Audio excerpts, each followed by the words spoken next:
Bonjour à tous. Nous venons de lancer ce webinaire, le troisième webinaire que l'équipe Myoticap vous propose.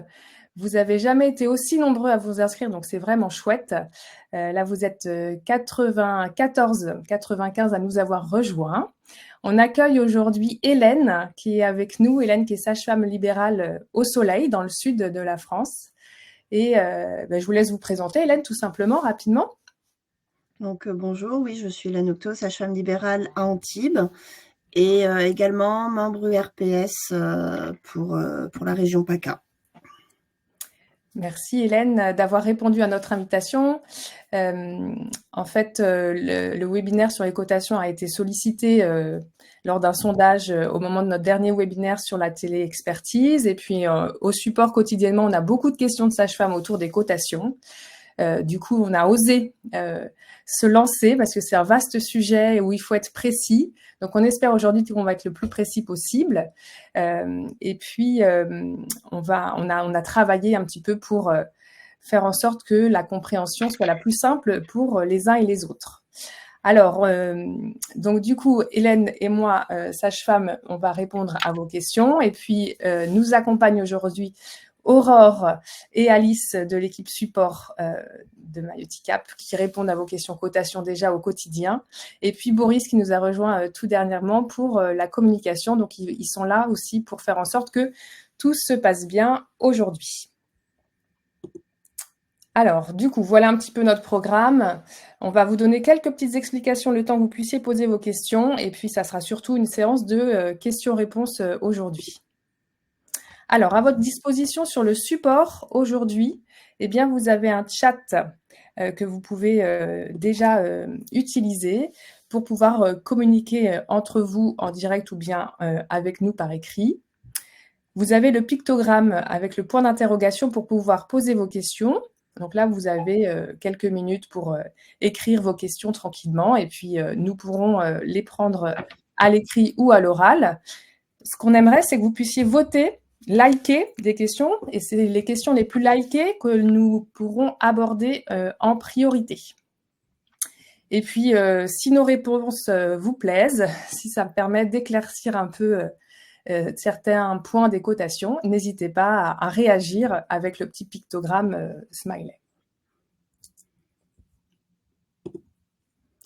Alors, si on commence sur les points vraiment importants à connaître par rapport aux actes qui sont permis d'utiliser en tant que sage-femme, eh bien, il faut vraiment comprendre la nomenclature, c'est vraiment la base fondamentale. Il y a deux nomenclatures qui concernent les sages-femmes, soit la nomenclature générale des actes professionnels, donc la NGAP. Donc, c'est vraiment une nomenclature qui concerne les paramédicaux et les médicaux du secteur libéral. Donc, nous, on a pas mal d'actes en NGAP, notamment le C plus MSF, tous les actes en sage-femme, les actes de télémédecine, sage-femme référente, voilà, tout ça, c'est du NGAP.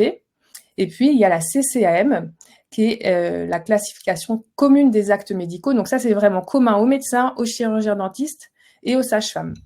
Donc, CCAM, c'est plutôt pour les actes d'accouchement, d'échographie, IVG, un peu d'acupuncture, pédiatrie. Voilà, vraiment des choses qui peuvent être communes à plusieurs professions médicales.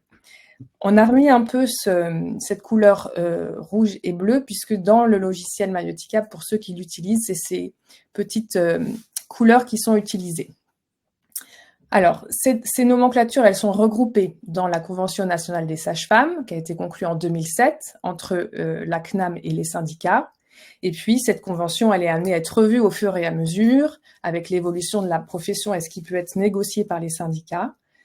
Donc, les derniers avenants, l'avenant 5, c'était la télémédecine. L'avenant 6, en septembre 2023, eh bien, c'était notamment pour l'arrivée de la mention sage-femme référente. Et puis, l'avenant 7, en février 2024, le 22, qui a fait couler beaucoup d'encre, on aura peut-être l'occasion d'y revenir, eh bien, ça a revalorisé nos lettres clés. Et puis, ça a permis des nouvelles règles de cumul et ça a apporté aussi des nouveaux actes. Alors voilà, je vous parlais un petit peu des mentions NGAP et CCM dans le pilotage de Myoticap, là où tous les actes sont répertoriés. Donc c'est important de savoir dans quelle nomenclature est l'acte que je vais utiliser, parce qu'en fonction de ça, le cumul sera différent, les majorations seront différentes, et puis surtout, en fait, on ne peut pas trop mélanger la NGAP et la CCAM. Donc ça, c'est important de connaître ça, parce qu'on voit, nous, sur le support, des sages-femmes qui mélangent un peu les actes NGAP et CCM, et en fait, c'est pas trop possible. Alors, Hélène, vous allez sans doute valider le fait que la Sécu rejette des choses, mais ne rejette pas tout. En fait, il y a des choses qui passent, que la sécurité sociale paye, mais s'ils font un contrôle derrière et s'ils réépluchent toutes nos feuilles de soins, ils pourront voir qu'on a fait des erreurs de cotation. Des rejets, c'est pas permis. Et c'est vraiment le cahier des charges de la Sécu qui demande aux éditeurs alors soit nous de mettre un message avant, ou soit la Sécu, une fois qu'ils reçoivent ça, ils rejettent. Mais il y a plein de choses qui passent. Donc il y a des sages-femmes parfois qui disent moi je code ça passe. Ça ne veut pas dire qu'on est en droit de coter ça. Et il faut vraiment l'avoir en tête. C'est pour ça que connaître les bases de la nomenclature, c'est important. Parce que je crois que la Sécu, Hélène, a 3 ans pour revenir. En cas de contrôle, c'est jusqu'à 3 ans en arrière. Exactement. Et ensuite, ils vont demander les indus et ça peut faire très, très, très, très, très mal. Exactement. Donc, c'est important de savoir, est-ce que je suis dans la NGAP ou dans la CCM? Et en fonction de ça, eh bien, du coup, on va pouvoir utiliser les bons éléments. Typiquement, c'est très fréquent qu'on mélange un peu les majorations, les modificateurs ou les suppléments. Donc, quand on est dans le NGAP, donc plutôt en rose, eh bien, on peut cliquer sur le plus à la gauche de l'acte et là, on va pouvoir rajouter les majorations en NGAP. Typiquement, pour le férié, dimanche et jour férié, il est à 21 €. À ne pas confondre avec le modificateur férié CCM, qui lui est disponible quand on utilise un acte en CCM. Et là, le férié pour le dimanche et jour férié, il est à 19,06 €. À ne pas confondre non plus, et ça, on l'a encore revu cette semaine au support, avec le YY 603, qui est à 20,94, qui est lui une particularité des actes CCM, notamment pour les actes d'accouchement.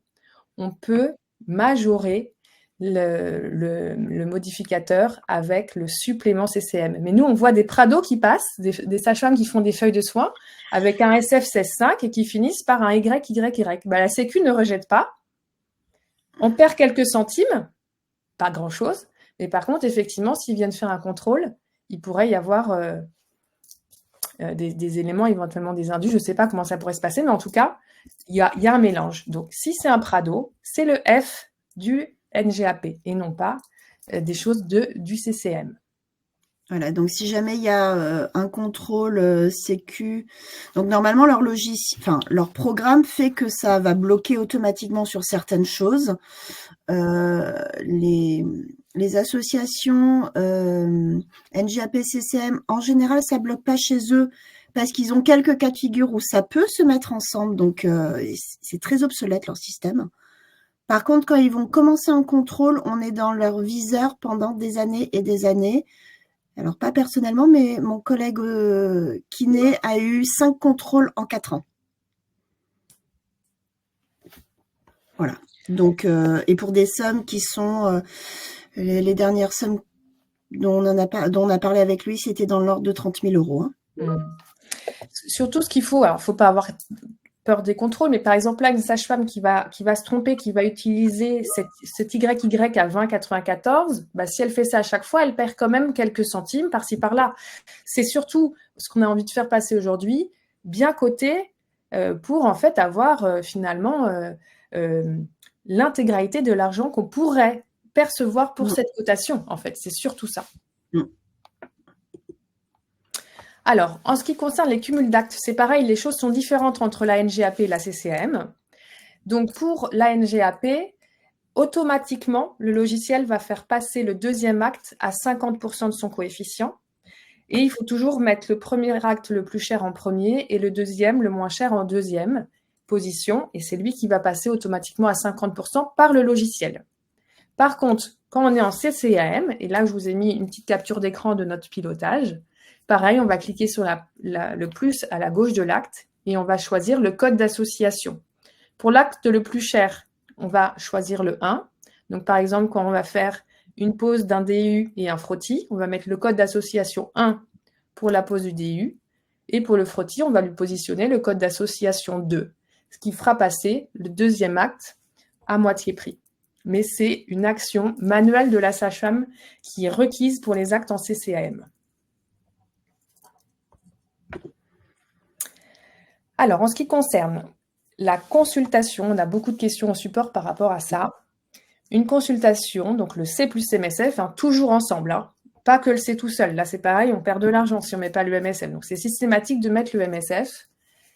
Elle ne peut pas se cumuler avec un autre acte de la NGAP ou de la CCAM, sauf pour 4 exceptions. On cote un C plus MSF plus un frottis à taux plein. On peut coter un C plus MSF plus une écotée, un T2 ou T3 à taux plein. Dernièrement est arrivée la cotation RDV pour les bilans de prévention pour des âges clés de la vie de la femme. Donc là, c'est pareil, on peut coter un C plus MSF plus un RDV. On vous a rajouté spécialement la déclinaison dans MyUTICAP où on a les 3 actes les uns avec les autres. Et depuis l'avenant 7, pour les sages-femmes référentes, donc à partir du moment où on a fait la déclaration de sage-femme référente, on peut coter à taux plein le même jour une consultation de grossesse et une préparation à l'accouchement. Dans ce préparation à l'accouchement, peut être pris en compte l'entretien prénatal, mais pas le bilan de prévention. SF12.6, cela ne rentre pas dans les préparations à l'accouchement. Il est là aussi important de respecter l'ordre C plus MSF plus la séance de PrEP. Et on pourrait faire ce cumul tous les mois au moment des consultations obligatoires mensuelles du suivi de grossesse.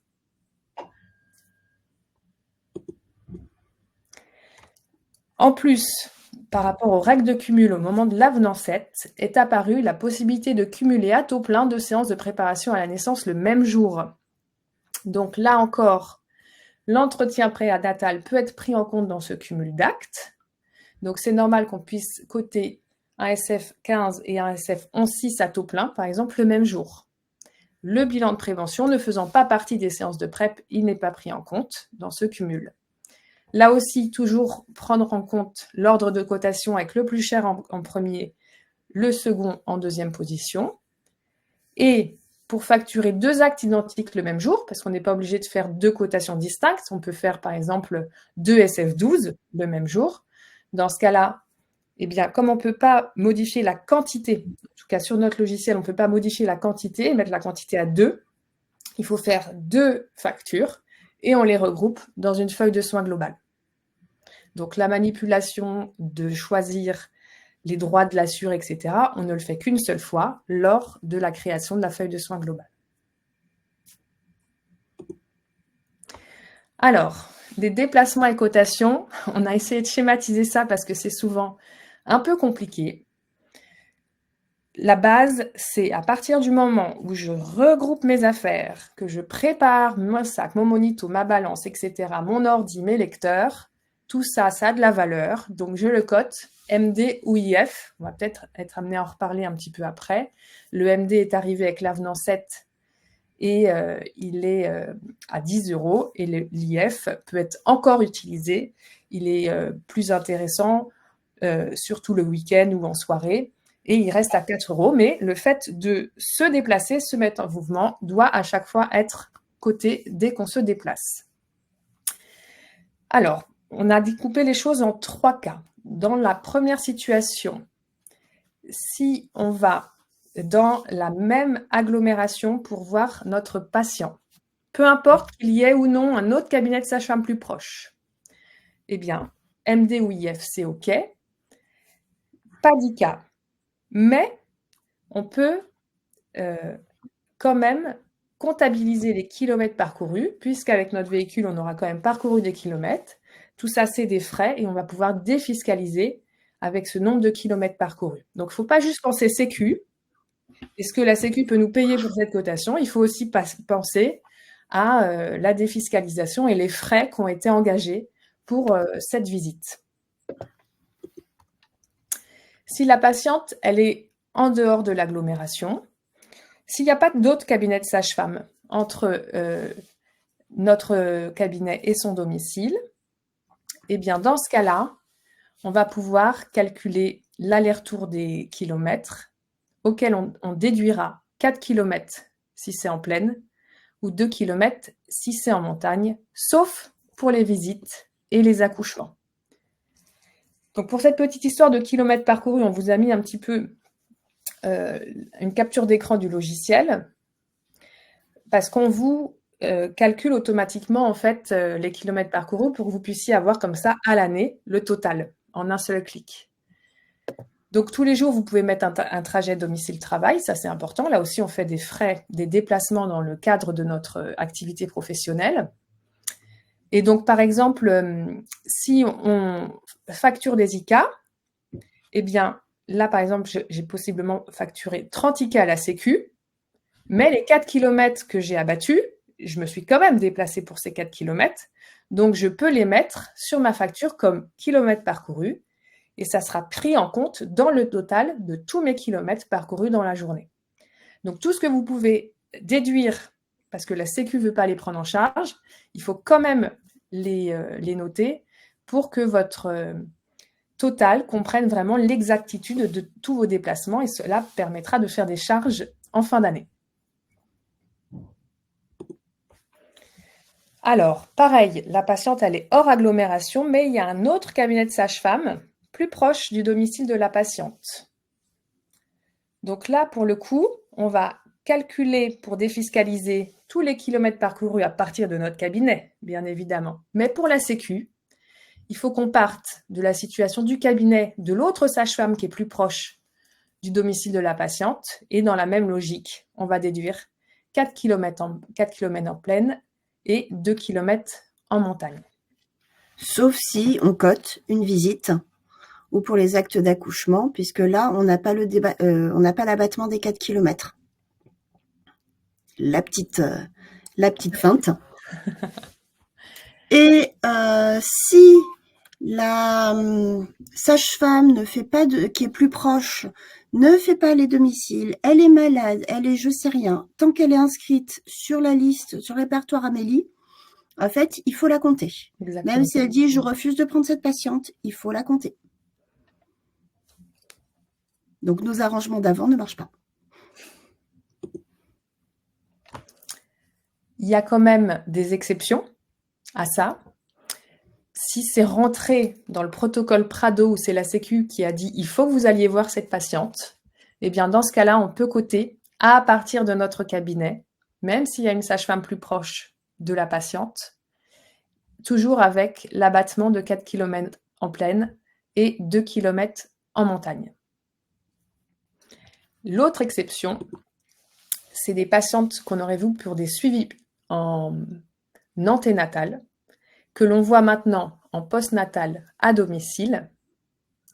Donc là, on va compter l'aller-retour depuis le cabinet avec l'abattement, mais, nouvelle particularité, il ne faudra pas dépasser 20 km aller-retour au total pour une zone urbaine ou 60 km aller-retour au total pour une zone rurale. Donc c'est quand même un peu particulier tout ça, parce que urbain ou rural, c'est toujours ça pose des questions. Qu'est-ce que l'urbain ou qu'est-ce que le vrai rural? Voilà, c'est vrai que c'est pas très simple. En tout cas, j'espère que ces petites images vous aideront à mieux vous situer. Et puis il y a toujours cette histoire de visites successives sans repasser par le cabinet. Donc le schéma de gauche présente ce qu'on a fait. On a fait plusieurs maisons de patientes, mais on ne va pas s'amuser à faire le calcul de tous nos sauts de puce. On va reprendre le même calcul de ce qu'on aurait fait dans les situations précédentes et on va facturer ça tranquillement. On ne va pas faire un schéma particulier d'un domicile à un autre. À chaque fois, on part du principe que l'on part du cabinet pour se simplifier la tâche. Ou alors, bien évidemment, s'il y a un cabinet de sage-femme plus proche, on reprend cette situation-là. Mais on ne va pas d'un patient à un autre pour facturer les ICA. Ça va? C'est clair, Hélène? Je m'en suis sortie? C'est exactement ça. Exactement ça. Nickel. Allez, c'est parti. Il y a déjà quelques questions qui sont arrivées. Première question d'Hortense. La CCP, est-il possible de la coter une fois par an ou seulement une fois dans la vie de la personne? Comment savoir si quelqu'un l'a cotée auparavant? Alors, la CCP, c'est une seule fois. C'est la première fois que cette personne vient voir un gynécologue, un médecin ou une sage-femme. Et ensuite, jusqu'à 25 ans révolus, il y a, on cote un C plus MSF en exonération 3 pour les jeunes filles, pour les jeunes hommes, puisqu'on a le droit, depuis l'avenant 7, de les voir pour le CCP, enfin pour la CCP, pardon, qui est cotée en exo 3 en 100%, et ensuite, eux n'ont pas cette exonération 3. Donc si on revoit les jeunes hommes, enfin le jeune homme pour une vaccination HPV, pour represcrire des préservatifs, etc., c'est en consultation CMSF, mais en maladie, donc 70 Sécu, 30% mutuelle. Je ne sais pas si j'ai été claire. C'est ça, ouais. Sans doute que ça changera, hein. Ça a l'air d'être quelque chose peut-être de transitoire. En tout cas, effectivement, pour la première fois, ils n'ont rien à avancer pour la CCP. Mais après, régime plutôt classique maladie. Après, imaginons qu'un autre professionnel a facturé la CCP, la patiente s'en souvient pas. Bon, je pense pas qu'on soit non plus. Je pense qu'il faut plus se dire.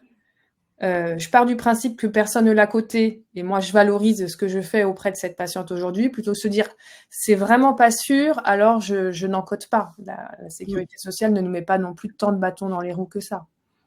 Donc par rapport à, voilà, c'était la deuxième question, si quelqu'un l'a déjà coté auparavant, on n'a aucun moyen de le savoir pour le moment. Donc je suis complètement d'accord avec Claire. Je vois une jeune fille, elle m'a dit, enfin, elle arrive avec une ordonnance de pilule. Ben, je sais qu'elle a déjà été vue, donc je ne le coterai pas. Mais elle en sait rien, elle a jamais rien vu ni personne. Moi, je le cote. Ou elle a vu quelqu'un, mais elle sait pas trop. Il y a rien eu de dit, il y a rien eu de fait. Et ça a été une consultation en 5 minutes parce qu'elle a accompagné sa maman. Moi, j'ai aucun scrupule à coter la CCP. Étant à la CDCE, donc la commission départementale de concertation et d'échange avec la Sécu, on a posé la question. Leur but est qu'on ait un accès au DMP, pardon, l'espace numérique de santé. Enfin, Mon espace santé. Voilà. Moi, je suis une vieille, donc le DMP. Et qu'en fait, ces cotations apparaîtraient, ces cotations un peu typiques apparaîtraient. Donc, en se mettant, en rentrant dans cet espace de santé de la patiente ou du patient, on pourrait le voir si ça avait déjà été coté. Et c'est idéalement pour eux 2025 en ce qui concerne les sages-femmes. Après, encore faut-il que ce ne soit pas une situation d'anonymat, parce que il y a de l'anonymat possible pour 2 actes, notamment tout ce qui est IVG ou santé sexuelle, dont la CCP. Et donc là, pour le coup, s'il y a de l'anonymat, on sera incapable de le retrouver. Donc ça ne permettra pas de toute façon de répondre à toutes les situations. Parfait pour cette question. Alors, du coup, une autre question. Par exemple, sur l'abattement des kilomètres, on nous pose pourquoi 4 kilomètres? Pourquoi 4? Impossible de trouver le texte de référence, mais c'est dans le texte de la Convention nationale. Mais pourquoi 4? Merci les technocrates. Ouais, voilà. Et on nous demande, est-ce que l'abattement se fait automatiquement ou est-ce que c'est à nous de les retirer du calcul des kilomètres? Alors, sur mon logiciel, c'est moi qui devrais les retirer. Exactement. Et on est censé regarder sur Mappy, Google Maps, ce que vous voulez, et de prendre le trajet le plus court, pas forcément celui qu'on utilise, et le plus court en distance. Voilà. Bon, ce qu'il faut se dire, c'est que sans doute que la Sécu passe pas son temps à vérifier tout ça, qu'en plus les calculs sur un site seront pas forcément, enfin les résultats du déplacement sur un site seront pas exactement le même que sur un autre. Faut pas non plus mettre trop de pression sur cette question des kilomètres. À partir du moment où vous faites votre travail et que vous exercez avec des bonnes pratiques, on va pas venir vous chercher des pouces sur le détail au mètre près. Alors, parfois, ça, on nous le demande. C'est vraiment le kilomètre complet. Donc, n'hésitez pas parfois à plutôt majorer que de minorer en fonction du nombre de mètres parcourus. Mais ça va pas être jusqu'à la centaine de mètres près. Faut vraiment arrondir au kilomètre. Voilà. Moi, j'avoue que sur les villes aux alentours où il n'y a pas de sage-femme, ou il y a des sages-femmes, mais parce que je vais les voir et j'ai déjà eu un contact anténatal, j'ai fait telle ville égale tant de kilomètres, telle ville égale tant de kilomètres, telle ville égale tant de kilomètres, sans calculer au pouillème près la réalité, parce que, honnêtement, on est en libéral, on n'a pas que ça à faire de vérifier pour chaque domicile le nombre de kilomètres pour nos patientes. Et honnêtement, on fait peu de kilomètres. Alors, on est quand même une des professions qui faisons le plus de domiciles, mais on reste en général assez longtemps sur une surveillance, un SS16,5, à part quelques exceptions qui peuvent le faire en 20 minutes, mais la plupart de mes collègues le font entre 45 minutes et 1h30. Hein. Donc, si on en fait 3-4 dans la journée, entre un médecin qui va peut-être faire beaucoup plus de domicile parce qu'ils vont faire 20 minutes maximum par consultation, ou les infirmières, on n'est pas très contrôlé là-dessus. Nickel. Alors, on peut rester un petit peu dans les domiciles. Il y a une sage-femme, Laure, qui nous demande: que conseillez-vous comme cotation pour les visites contrôle pesée bébé après 12 jours? Donc là, on est plutôt sur une visite. Donc, plutôt sur un déplacement de la sage-femme et non pas une maman qui vient avec son bébé au cabinet. Alors, on n'a pas trop le choix, en fait, Hélène, sur la cotation pour une visite bébé après 12 jours. C'est ça. Donc, V plus MSF. Après, se poser la question du MD ou de l'IF, puisque le MD est dans la période postnatale. J'avoue que là, sur un bébé, je m'étais posé la question. Je mettrais moi un IF, où en général, de toute façon, je vois rarement le bébé seul. Donc, soit je vois la mère et je lui mets le MD sur elle. Donc, je fais un V plus MSF plus MD à la mère, un C plus MSF à l'enfant. Et on a dépassé les 12 jours, donc tout est en maladie. Soit j'examine pas la mère, mais je passe un petit peu de temps, on est après G8, je peux faire une séance postnatale, donc le SP9 plus le MD, et la consultation bébé, c'est plus MSF. Donc voilà, je fais rarement une simple visite, bonjour, je pèse bébé, je le mesure, pif paf pouf, carte vitale, au revoir. En général, la maman elle a des questions, je prends autant de temps pour répondre à ces questions qu'à examiner son bébé, donc je vais coter quelque chose pour ça. Il faut surtout. Et petit rappel pour le bébé, là Hélène a dit on est à plus de J12, donc tout est en maladie, parce que vraiment la maman avant J12 elle sera en mater et après J12 en maladie, alors que le nouveau-né dès sa naissance est en maladie. Et toujours en maladie. Toujours. Sauf s'il a une ALD, mais l'ALD, ça prend du temps à passer de toute façon. Tout à fait. Alors, c'est tout bon pour celle-ci. Une autre question. Alors, pour la grossesse, une question d'Hortense. Peut-on mettre maternité avec date de début de grossesse dès la déclat faite ou à partir de 24 semaines seulement? Alors, on va mettre la maternité pour les consultations mensuelles de grossesse et pour les examens qui sont obligatoires, c'est-à-dire l'entretien prénatal précoce, les séances de prépa et les consultations mensuelles. Les échographies n'étant pas obligatoires, elles passent en maladie avant 24 semaines. Le bilan prénatal n'étant pas obligatoire, il est en maladie. Et ensuite, dès qu'elle atteint 24 semaines, tout passera en 100% maternité. Donc parfois se poser la question, par exemple pour le SF15, c'est comme une première séance de préparation à l'accouchement, donc il n'est pas considéré comme le bilan prénatal, donc même si on le fait avant 24, il sera en maternité. Alors que Et le si bilan... on fait Oui, pardon, allez-y Hélène. si on fait l'entretien prénatal, donc le PP, le SF15 et le bilan prénatal en même temps, avant 24 semaines, en fait, il y aura le SF15 qui passera en 100% maternité et le SF12,6 qu'il faudra diviser par 2, puisque il rentre pas dans nos exclusions de cotation à 100%, qui va passer en maternité. Donc, pardon, en maladie.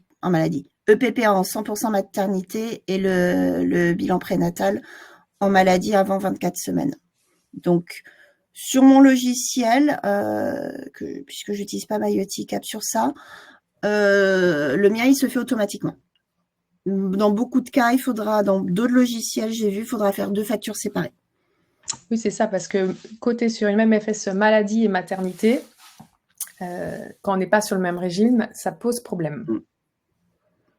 Alors, c'est bon pour celle-ci.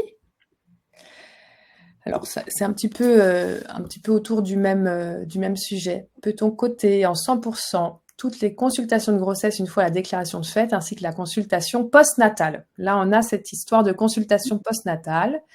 Est-il possible de coter le même jour l'entretien postnatal et la consultation postnatale? Donc là, il y a un peu d'avant et un peu d'après accouchement. Alors, 100% au titre de l'assurance maternité, toutes les consultations de grossesse à partir de la déclaration de grossesse et la consultation postnatale entre 6 et 8 semaines. Ensuite, est-il possible de coter le même jour l'entretien postnatal et la consultation postnatale? Ben non, la consultation, c'est une consultation. L'entretien postnatal, c'est un SP. Ce n'est pas cotable ensemble. Et puis, de même, la consultation postnatale, elle est prise en charge à 100%, alors que l'entretien postnatal, lui, est pris en charge à 70%.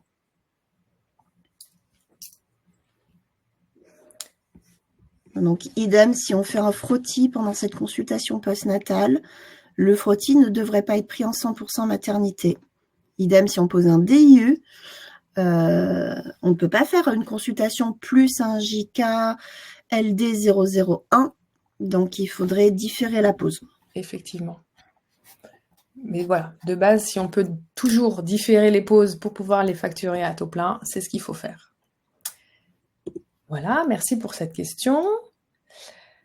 Alors, Laurie qui pose une question. Hélène, vous étiez sur la pause de DU, là on va être sur le retrait.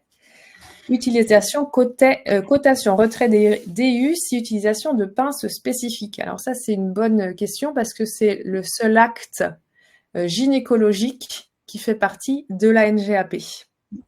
Qui est le SF 22,4. C'est pas tant l'utilisation d'une pince spécifique, c'est l'utilisation, enfin qu'on allait le chercher bien loin dans le col de l'utérus, voire dans l'utérus. Et donc le SF 22,4, avec notre augmentation de la lettre clé, ben, on est plus payé que les médecins, pour une fois. Voilà. Donc SF 22,4 de mémoire. Oui, c'est ça, exactement. On a une petite slide, je vais en profiter pour les questions qui sont souvent prises au support. Celle-ci, en ce qui concerne les DU, il convient de coter pour leur pause le JKLD 001, pour le changement le JKKD 001, mais qui en fait est le même tarif, donc c'est pour les stats. Mais en soi, je pense que très peu de sages-femmes cotent un JKK. Si. Pour un retrait simple, il n'y a pas de cotation spécifique. C'est vraiment lors d'une consulte qu'on va utiliser la pince pour retirer le DIU. Et effectivement, pour le retrait compliqué, eh bien, c'est bien le SF 22,4 qu'on évoquait tout à l'heure. Voilà, je reviens tranquillement Voilà. ici. Très bien. Et dans le cas qui était en dessous sur la pose du DU et un frottis, soit vous faites le frottis à la pose, enfin à la consultation où vous prescrivez le DU. Moi, souvent, ce que je fais, c'est que je pose le DU et dans un deuxième temps, la visite de contrôle. Là, j'en profite pour faire le frottis, puisque là, je fais un CMSF plus un JK HD001 qui est à taux plein.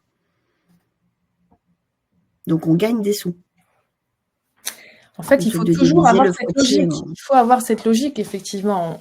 On a cette volonté de vouloir exercer avec le plus de professionnalisme possible. Il n'y a pas de raison qu'on se dévalorise.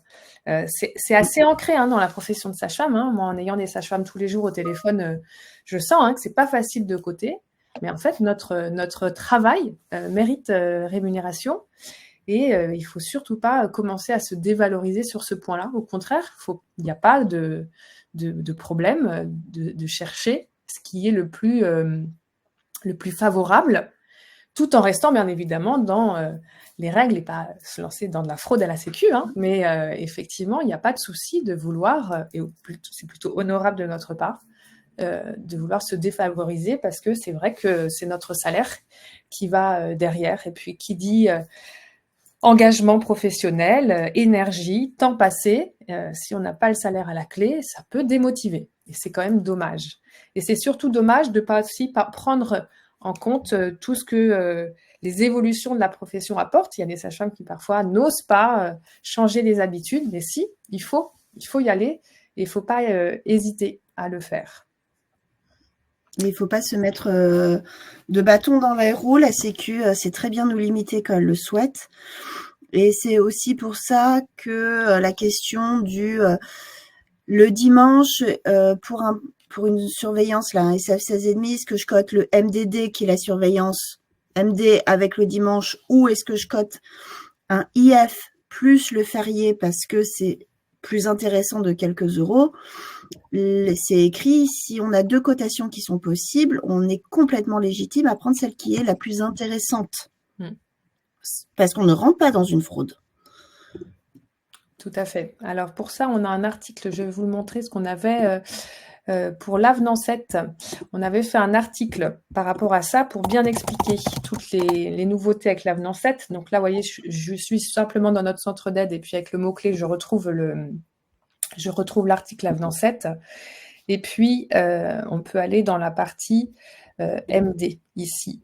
Donc, ça reprend un petit peu les points qu'on a déjà évoqués avec Hélène. Et donc, voilà ce petit tableau à privilégier pour vous aider un petit peu sur qu'est-ce qui est bon ou pas. Donc, on vous a vraiment tout pré-mâché ici. Donc, il faut se mettre dans la situation et voir ce qui est plutôt à privilégier ou plutôt défavorable. C'est parfois 3 €, un peu moins de 3 €, mais ben voilà, ça plus ça plus ça, dans une année civile, sur un bilan comptable, eh bien, ça peut quand même faire la différence.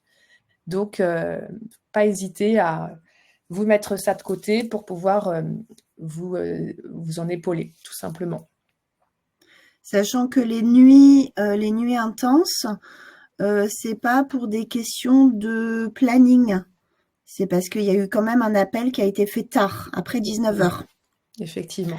C'est pas parce que je fais mes consults jusqu'à 18h30, je mange avec chérie Marie, je vais faire mes prados pour côté le N. Il peut le N, ils vont poser la question. Il faut qu'il y ait cette notion d'urgence. Pour les majorations, effectivement, même par exemple pour les actes en CCAM, il faut que ce soit un acte qui n'avait pas été prévu avant les 8 heures précédant l'acte. Donc, c'est pas, je vais faire une pause de DU à 21h parce que la patiente finit son travail à 20h30 et puis moi, ça m'arrange, je vais facturer comme ça une majoration, un modificateur de nuit. Non, c'était prévu de longue date avec la patiente, ça ne fonctionne pas. Par contre, si elle m'appelle, elle sort du travail, elle est en panique, elle veut un contraceptif d'urgence et ça a été conclu avec elle dans la journée, là, pour le coup, on pourra l'appliquer parce que j'accepte de l'avoir en plus à la fin de ma journée de consultation. Et là, on peut appliquer dans le cas où elle souhaite une consultation à 21h alors qu'on ferme à 20h. C'est un DE, un dépassement pour exigence de temps ou de lieu. qui est visible par la Sécu, qui sera sur la feuille de soins, qui est souvent assez bien pris en charge par les mutuelles, et qui va, voilà, qu'on peut appliquer avec tact et mesure. Je rebondis par rapport à par exemple, cette semaine, on a eu au support une question pour une patiente non connue du cabinet. Je vais aller faire un Prado. Alors attention à ne pas confondre. Est-ce que c'est la sécurité sociale qui, en visitant une patiente à la maternité, m'apporte une nouvelle patiente, ou est-ce que c'est le SAS, le service d'accès aux soins, donc c'est-à-dire régulé par le 15, qui, pour une notion d'urgence, me demande de voir une patiente non connue du cabinet. Il ne faut pas mélanger ça. Donc, il y avait une sage-femme qui nous demandait de rajouter un SNP à la cotation Prado. Non, ce n'était pas cette bonne prise en compte du patient non connu du cabinet. Le SNP, qui est les soins non programmés qui sont régulés par le SAS, c'est le 15, où ça peut être des associations au niveau départemental, type SOS médecins, qui s'organisent et qui sont reconnus par l'ARS pour ça. Donc, c'est pas l'appel de la conseillère Sécu pour un Prado, ce n'est pas du SAS. Le 15, avant qu'il nous appelle, il faut quand même se lever de bonne heure. Mais ce sont des projets qui sont portés par les ARS et par les URPS. Donc ça, il faut se rapprocher de votre URPS, donc vos représentantes régionales. Et ça va se déployer au niveau départemental. Et ça, on n'a pas encore de date. Super. Alors, je fais le petit tour des questions. Il y avait beaucoup de questions que j'avais lues sur la consultation postnatale. Beaucoup de gens n'avaient pas compris qu'on pouvait coter une consultation en 100% maternité. Oui, il y en a une qui est comprise en fait dans le suivi de la femme. Et c'est une des visites dites obligatoires. Et donc, c'est pour ça qu'elle est en 100% maternité. Donc, ce que vous disiez, entre 4 et 8 semaines ou entre 6 et 8 semaines. Effectivement, il faut que ce soit à ce moment-là. Alors, il y avait Rachel qui posait la question, pourquoi utiliser continuité, c'est quand même bien. Ah oui, alors ça reprend un petit peu, mais pourquoi pas refaire le point? J'ai pas bien compris pourquoi continuer à utiliser l'ICA plutôt que le MD. Alors attention, là, il y a une petite différence. ICA et MD vont ensemble. Il faut pas. Alors, je crois, hein, Hélène, je sais pas, mais ça semble quand même magique de voir nos frais de déplacement passer de 4 à 10. Et il y a plein de sages-femmes qui se disent c'est trop beau en fait. Alors elles cherchent à déduire à minimiser. C'est trop beau de passer de 4 à 10. Donc il faut pas. On voit pas mal de choses de confusion, notamment. On a le droit en fait de se déplacer, de recueillir nos affaires et de facturer ça 10 € parce que ça demande quand même de l'énergie, hein, si on a la voiture loin, etc. Donc non, le MD, c'est vraiment, comme j'expliquais tout à l'heure, le fait de se déplacer. La différence avec l'IF, c'est que quand on cumule pas mal de choses, eh bien parfois, alors c'est ce qu'on vous montrait dans la slide là que je vous montrais sur notre article, mais en cumulant les différents éléments, parfois il est plus favorable de privilégier le MD que l'IF. Mais dans tous les cas, si on a le droit de coter des déplacements, comme on vous a montré sur le diaporama, eh bien, il faut en profiter. Et le MD est cotable que dans certains cas très précis. On va pouvoir revenir. C'est-à-dire que le MD, il est cotable pour les surveillances des grossesses pathologiques à domicile sur ordonnance. Donc, c'est les SF9, SF15-6, SF 21-6. Je ne sais plus, celui des grossesses gémellaires. C'est tout. C'est aussi cotable pour tous les soins, toutes les visites dans la période postnatale et pour les SP, puisque l'entretien et les séances postnatales, ils veulent le faire, qu'on privilégie le domicile. Le MD a été une des conditions sine qua non du syndicat majoritaire, on en a deux, hein, c'est simple, pour ne pas retoquer l'avenant 6 qui a été signé avec le syndicat minoritaire. C'était la consultation comme les médecins, les déplacements comme les médecins, les kilomètres comme les médecins. On est profession médicale, on ne voulait pas être payer, pas comme une infirmière, mais pas comme un médecin, un peu le cul entre deux chaises. On a dit stop là maintenant, voilà. Et donc ça a été ça a été porté depuis longtemps et ça a été accepté là. Donc les grossesses multiples, c'est SF 22-6, 22,6. taux de grossesse Oui. multiple. Et effectivement, donc la particularité, c'est que le MD, ça peut être sur plusieurs points. Donc les 3 points là sont à l'écran dans notre article. Et aussi la différence, c'est autant quand on utilise l'IF, on peut majorer par-dessus, autant le dimanche ou jour férié, le MD, il est remplacé par le MDD. Hein, ça ne s'ajoute pas. Donc c'est pour ça que les différents cumuls peuvent parfois être plutôt favorables ou parfois défavorables. Donc c'est pour ça qu'il faut utiliser à ce moment-là ce tableau qui vous explique à quel moment ça peut être favorable ou non de l'utiliser. Mais après, il ne faut pas non plus se mettre trop de pression. C'est à quelques euros près. Si une fois vous vous trompez, il n'y a pas non plus le feu au lac. Hein, mais effectivement, plus on cote juste, mieux c'est. Je réponds à Marie-Agnès Torque, le frottis, s'il est fait, on l'avait déjà dit, s'il est fait pendant la consultation postnatale, lui doit être en maladie. C'est que la consultation qui est en 100% maternité. Alors, je me permets aussi de reprendre les quelques questions qu'on a au sujet de la cotation SFR, sage-femme référente. On a plusieurs questions sur cette cotation, notamment, peut-on coter un SFR même si on n'a pas revu la patiente en postnatal? Bah oui, on peut le coter parce que quand on est la SFR, on s'engage soit à la voir, soit à coordonner en fait son suivi. C'est-à-dire que j'en sais rien, je suis enceinte, moi-même j'accouche voilà, je suis indisponible. Soit j'ai demandé à une collègue de le faire, soit c'est ma remplaçante qui prend le relais, mais ça a été fait. Donc oui. De la même manière, parfois, on ne peut pas voir la patiente parce que le SFR, c'est à côté avant J12, mais parfois la patiente est encore hospitalisée. Imagine si elle est en unité kangourou ou pas, et elle ne sortira pas avant J12, mais nous, on a bien fait tout ce suivi, tout le travail de sage-femme référente déjà en prénatal, et donc du coup, à ce moment-là, on le facture seul en dégradé. On peut... Ou qu'on la voit, et on change la date. Encore faut-il que... Ah oui, donc ça, vous le faites vous, Hélène, c'est-à-dire que vous êtes au-delà de J12, mais je vous la mettez vois pour un entretien postnatal, par exemple. Je me rends compte que j'ai pas coté le SFR. Oui. Donc, je vais passer mon SP bidule.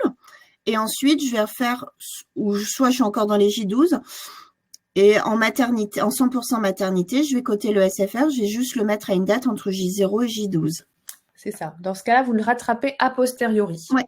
D'accord. Donc ça fonctionne. On n'est pas obligé d'être vraiment dans les temps entre le passage de la carte vitale ne se fait pas forcément le jour même. Idem pour les AME, je ne fais pas une facture dégradée à chaque fois. Moi, des fois, j'attends tout le suivi de grossesse et je fais tout d'un coup pour aussi diminuer mon nombre de feuilles de soins dégradées. Dégradées, exactement. Exactement. Donc ça, c'est intéressant. Effectivement, ça veut dire qu'à posteriori, en mettant une date comprise entre J0 et J12, on peut coter le forfait SFR. Oui. Très bien. Donc ça répond aussi à des questions. Toujours sur la cotation SFR, enfin, est-ce que les nouvelles règles de cumul d'actes liées à l'avenant 7 sont possibles quand on n'est pas sage-femme référente, notamment sur les cotations de préparation à la naissance? Alors, on peut, si on est sage-femme non référente, coter 2 cours de préparation à la patiente à taux plein. Par contre, consultation de grossesse et préparation, séance de préparation à l'accouchement, que ce soit le PP, SF15 ou les cours de prépa habituels SF12, SF11-6 et SF6, c'est uniquement si on est la sage-femme référente. D'accord, merci beaucoup. Alors, je vois une question de Morgane. Peut-on coter une rééducation avec un frottis le même jour? Alors, je vois pas l'intérêt. Alors déjà, les 2 cotations ensemble, ça va pas. Là, c'est vraiment 2 actes. Autant faire revenir 2 fois la patiente, en fait, tout simplement, et puis prendre le temps de faire la rééducation d'un côté et le frottis lors d'une consultation de l'autre. Je sais pas, Hélène, ce que vous en pensez, mais De base, NGAP-CCM, c'est niet. Donc voilà, la réponse est non. Après, moi, un frottis, je ne fais jamais juste un frottis, c'est toujours une consultation et un frottis. Si vraiment on fait une rééducation plus une consulte frottis, dans ce cas-là, il faudrait coter que le CMSF plus JKHD 001 et on s'assoit sur la rééducation. Donc complètement d'accord avec Claire. Comme les médecins, on a une consultation, enfin un temps de rééducation, un temps de consultation égale un motif. Oui, il faut vraiment être dans cette logique-là. Et même, ce que je dis aux sages-femmes qui s'installent, il faut se mettre des bases, des principes. Une consultation de grossesse, elle devrait durer aux alentours de 20-30 minutes. Et puis, pas avoir de difficulté à dire à la patiente, on se revoit dans 15 jours pour aborder d'autres points. Aujourd'hui, c'était pour faire ce point-là. On a fait la prescription. La prochaine fois, vous reviendrez avec le bilan. On fera le point sur le bilan et on évoquera d'autres choses. Et comme ça nous permet de coter 2 C plus MSF au lieu de faire 1 heure de consultation pour un seul C plus MSF, puis aussi avoir une patiente qu'on a plein la tête parce qu'on lui a donné plein d'informations nouvelles. Donc, c'est pas pénalisant pour la patiente de revenir. Surtout, c'est pénalisant pour vous de faire 1 heure de consultation pour un C plus MSF. Donc, il faut vraiment être à l'aise de faire revenir les patients. C'est ce qu'elles font avec les médecins généralistes. Donc, il n'y a pas de raison que ce ne soit pas pareil pour les sages-femmes. Alors, si je reviens, Hélène, sur la partie sage-femme référente. La question d'Agathe, comment remplir le CERFA sage-femme référente en tant que remplaçante sur une longue période? Est-ce que c'est la sage-femme remplaçante qui devient sage-femme référente ou pas? Voilà, je pense que c'est un petit peu ça, quand c'est sur un long remplacement. Pour moi, là, c'est vrai que sur les remplacements, j'ai pas eu le seul remplacement dont j'ai bénéficié, rien de tout ça n'existait. Pour moi, je mettrais le nom de la sage-femme remplaçante. Comme sage-femme référente. Ouais. Sur, si c'est une longue maladie ou quelque chose. Après, si c'est la sage-femme titulaire qui reçoit les paiements et qui fait la rétrocession, il faut que la Sécu soit au courant que la sage-femme remplacée, effectivement, n'exerce pas. Donc ça, il peut y avoir besoin d'un courrier. Oui, parfois, il peut y avoir des précisions faites. Mais à partir du moment où on peut se justifier auprès de la sécurité sociale pour dire que de toute façon, cette patiente, au moment de sa grossesse, a bien eu un suivi et que tous les éléments qui consistent à la sage-femme référente ont bien été mis en place, que ce soit par l'une ou par l'autre, à partir du moment où on peut justifier cela, il n'y a pas de raison que le forfait soit non pris en compte et pour la titulaire et pour la remplaçante. Et dès qu'on peut justifier, il n'y a pas de raison que ça passe pas. Voilà. Et puis, si le SFR avait été rempli par la sage-femme remplacée, puis en fait, c'est la sage-femme remplaçante qui a tout fait, elle peut très bien aussi faire remplir un nouveau CERFA SFR et le faire envoyer avant 24 semaines. Ou en tout cas, qu'il ait été daté avant 24 semaines. Pour Marie-Agnès Torque, le numéro de sécu, il est inscrit automatiquement s'il est rempli dans la partie données administratives de Mayotte Cap. Le numéro de sécu de la patiente? Ouais. Il ne faut pas mettre d'espace pour que ce soit tout bien mis. Alors, je vois qu'il y a encore plein de questions, mais il est déjà 13h12. On avait dit que ça allait durer 3 quarts d'heure. Ce qu'on vous propose, c'est que... alors, je ne sais pas si, Hélène, vous avez d'autres questions là que vous voyez que vous aimeriez prendre en direct. Il y a des questions qui se recoupent un petit peu. Moi, ce que j'aimerais, c'est que vous puissiez répondre au sondage. Donc, je vous mets quelques petits sondages. Alors, je veux bien que mon équipe derrière lance les sondages, s'il vous plaît, parce que là, tout de suite, je ne sais plus où il faut cliquer.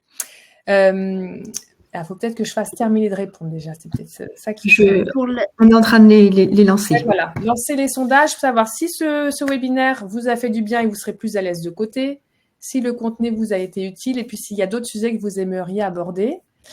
Et puis les autres questions qui sont là, on va les reprendre par écrit. En fait, on va faire un article avec le replay. Et en dessous, on va répertorier les questions qu'on n'a pas pu aborder aujourd'hui et puis on mettra une petite réponse. Hélène, est-ce que vous voyez d'autres questions là que vous auriez voulu aborder? Ouais. Les MD ou MD plus IK qui ne sont pas payés, ce n'est pas de la faute des logiciels, c'est la faute de la Sécu. La Sécu est au courant, la numéro 2 est complètement effarée, mais c'est pas elle qui gère les programmes informatiques. Et c'est tellement obsolète que c'est extrêmement chronophage pour eux. Donc pour l'instant, dans beaucoup de départements, c'est encore bloqué. Ça va être traité manuellement une fois que la mise à jour au sein même de leur logiciel sera faite. Donc on entend que sur d'autres canaux, j'entends que c'est en train de se décanter. Mais voilà, c'est en cours de résolution. Et la majorité sont en fait rejetées en attente de facturation manuelle de leur côté. Effectivement, Hélène, c'est important de préciser un petit peu comment ça se passe. C'est-à-dire qu'il y a des systèmes qui ne sont pas modernes en face de nous. Et donc forcément, la plupart du temps, il n'y a pas trop de casse, il y en a toujours un peu. Mais quand il y a des gros changements, c'est là où on est face à des conséquences qui peuvent être désastreuses pour les sages-femmes. Et donc, en fait, il y a effectivement des difficultés quand même pour ces grosses instances. Et nous, on peut le voir en tant qu'éditeur aussi. Quand il y a des changements, il y a les textes de voix, tout ça, qui sont validés. La CNAM valide tout ça, mais ça va passer aussi par le groupement des éditeurs de logiciels, le GIE, ça s'appelle, qui, eux, doivent faire des fiches techniques à donner aux éditeurs. Nous, par exemple, on fait de la veille. On ne travaille que pour les sages-femmes, donc on sait ce qui va passer, donc on a un coup d'avance. Mais les éditeurs qui attendent les fiches réglementaires qui tombent parfois plusieurs semaines après la mise en place des textes de loi, ça explique pourquoi il y a des logiciels qui sont en retard. C'est qu'il y a des organismes autour de la sécurité sociale qui sont relativement lents pour certaines situations. Et ce qui fait que voilà, des éditeurs, s'ils ne sont pas en train de faire de la veille permanente sur les professions de leur secteur d'activité, ils peuvent être complètement à côté de la plaque. Donc, cet avenant 7, il a mis en exergue toutes les difficultés organisationnelles qu'il peut y avoir autour des professions médicales. Malheureusement. Et puis, qui est-ce qui trinque au bout? C'est toujours les mêmes. C'est les professionnels de santé à qui on demande de refaire des feuilles de soins ou autres. Donc, il ne faut pas rentrer dans ce jeu-là. Si on nous demande de refaire des cotations, nous, faut dire non. En fait, c'est votre système qui n'allait pas. Vous allez prendre le temps de les refaire manuellement et non pas moi de nouveau, alors que j'ai déjà facturé ça. Donc ça nous a demandé beaucoup de support, Hélène, nous, après l'avenant.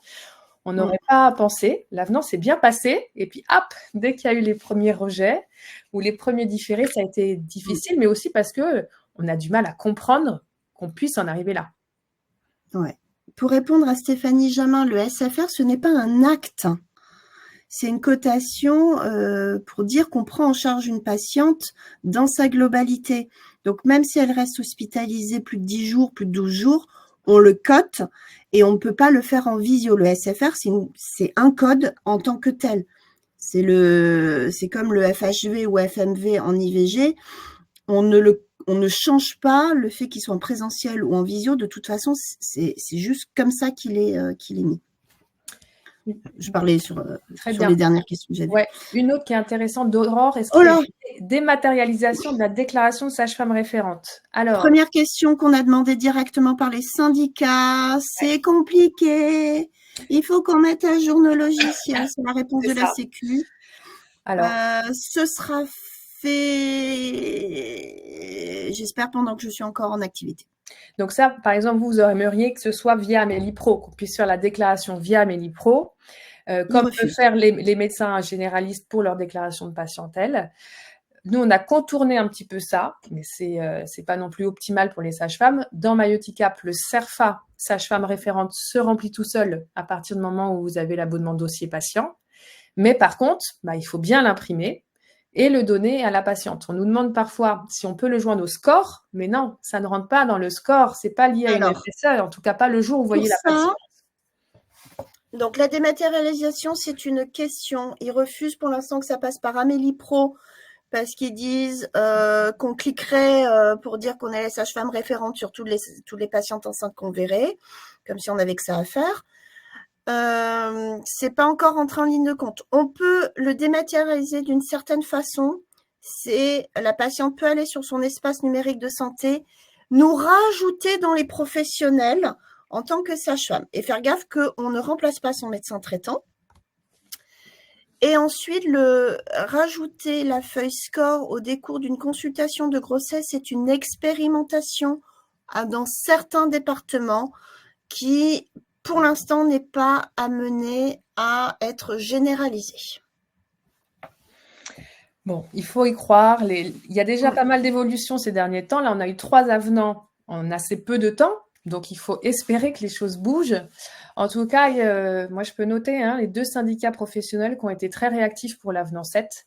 Je trouve que c'est vraiment chouette de pouvoir voir qu'on a des instances professionnelles qui sont là pour se démener pour la profession. Donc ça, c'est vraiment bien. C'est sûr que pour les cotations, pour être informé, etc., il y a des formations, il y a des organismes de formation. La Sécu, compter sur vous, c'est pas non plus évident. Il faut vraiment se baser sur des formations professionnelles ou bien sur les syndicats qui ont vraiment, je trouve, moi, modernisé un petit peu leurs approches, là, notamment avec cet avenant. Ils ont organisé des webinaires en amont, etc. Donc, on voit bien que les choses évoluent et que tous les canaux, tous les outils numériques qui sont à disposition ont été pris vraiment à bras-le-corps par les instances professionnelles. Donc, c'est vraiment sympa de voir un petit peu tout ce numérique arriver au service de la profession de sage-femme. Donc, voilà, si vous voulez être au courant de tout ça, alors, bien évidemment, il faut passer du temps pour se former, il faut peut-être débourser un peu d'argent pour se syndiquer, mais ça permet, et je vais conclure là-dessus, ça permet vraiment de coter et de pas travailler pour un salaire qui ne convient pas à notre juste valeur et à notre juste investissement professionnel. Très bien.